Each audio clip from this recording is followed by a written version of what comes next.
Now, from CBS 4 News, this is Facing South Florida with Jim DeFede.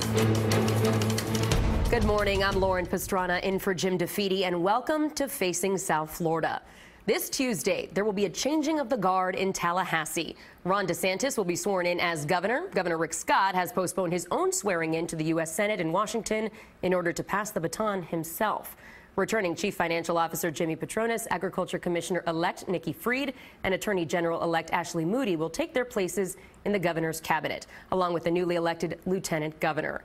And joining us this morning is Lieutenant Governor-elect Jeanette Nunez, the Miami native, no stranger to Tallahassee, having served in the Florida House of Representatives. Lieutenant Governor-elect Nunez, thank you so much for being with us on the eve of what is sure to be a very busy week ahead for you and your family and the rest of the legislature up in Tallahassee. Thank you. Thank you for having me. It's a pleasure to be here. All right. So, of course, the official work is set to begin on Tuesday once the administration is sworn in Tallahassee. But there's been a lot going on behind the scenes. Tell us a little bit about the work of the transition team and the work that's been going on between the election and the day that you guys take office. Sure. Well, on the heels of the election, we have spent the past 2 months really involved in transition. And those activities have really encompassed interviewing a number of individuals for key posts within the administration, making sure that we have the right people for the job, ensuring that Florida's government will continue to function efficiently and be responsive to the will of Floridians, and also making sure that we have set forth our agenda and putting things in place to make sure that on day one, next Tuesday, we'll be able to really hit the ground running and make sure that Governor-elect DeSantis' agenda and my agenda will be carried to fruition. Well, let's get down to some of those specific issues here in South Florida, Broward in particular. A big topic of discussion has been the Marjorie Stoneman Douglas Safety Commission and its recommendations that were sent up to Tallahassee. I imagine is going to take up quite a bit of time for this new administration and the lawmakers as they begin their work in the coming weeks and months up in Tallahassee. Basically, they've recommended perhaps arming teachers on a volunteer basis as well as a method for improving school safety at schools. So where does the DeSantis administration stand on something like that, like arming teachers? Is that a recommendation that he agrees with us at this point? I haven't been able to speak with the governor-elect specifically on that recommendation. I know we've been very busy, both he and I, going through the report, going through those recommendations. Obviously, the legislature will need to come up with its own legislative agenda as it relates to issues specific to that particular tragedy. As you know, there was a comprehensive bill that passed last year, and so that was a voluntary program that some school districts opted to not participate in, and I know Broward is one of those school districts.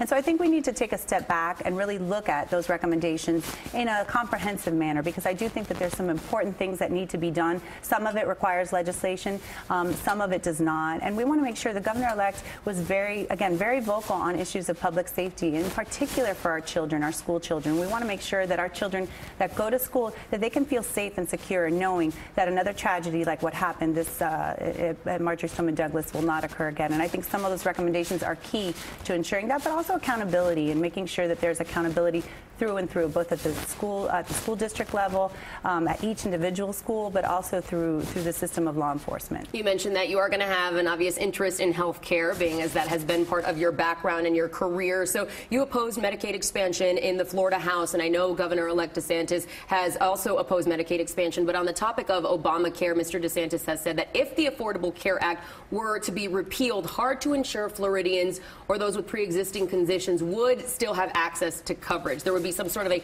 marketplace here in Florida to make sure that that happens. What would such a marketplace look like, and is there a plan already in place for achieving something like that? Is that something the transition team has been working on?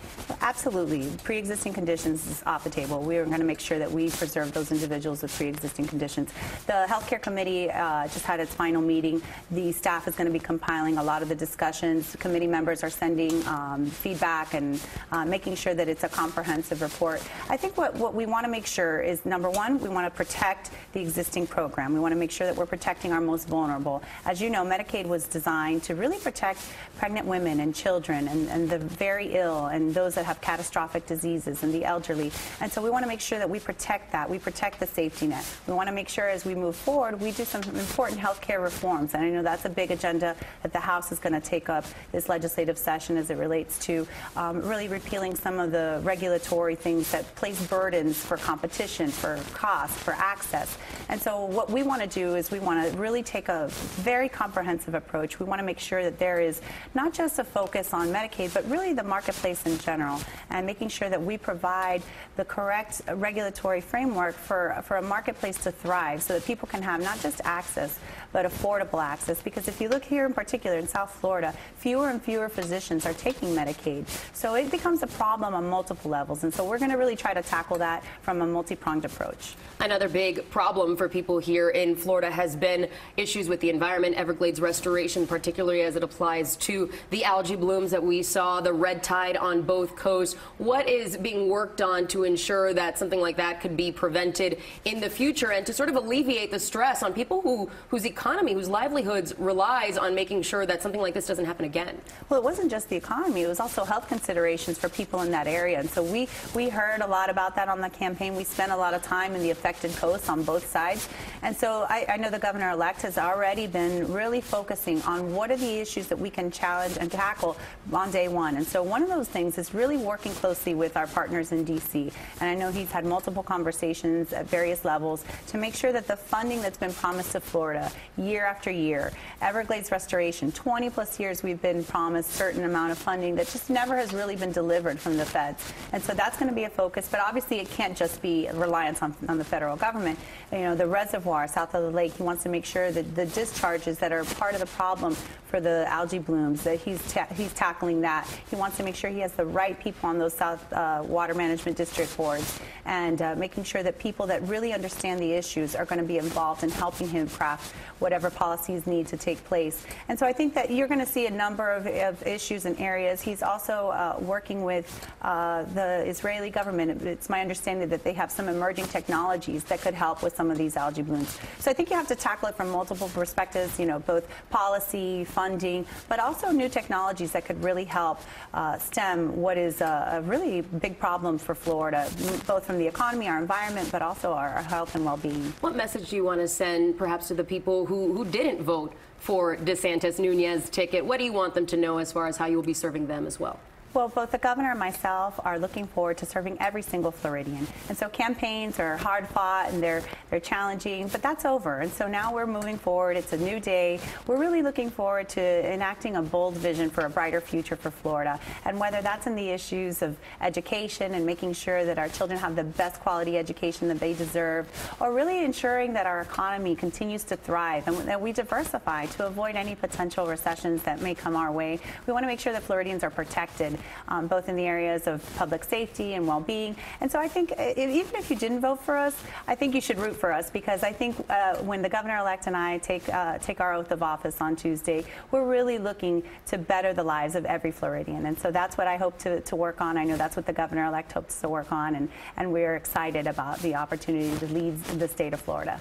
Lieutenant Governor-elect Jeanette Nunez, thank you so much for being with us. Good luck in Tallahassee. Thank you, Lori. Appreciate it. And up next, from new faces in Tallahassee to a new Congress in Washington, we'll talk with former University of Miami President Donna Shalala about her new job in D.C. and how the federal government shutdown impacts South Floridians. Facing South Florida, we'll be right back.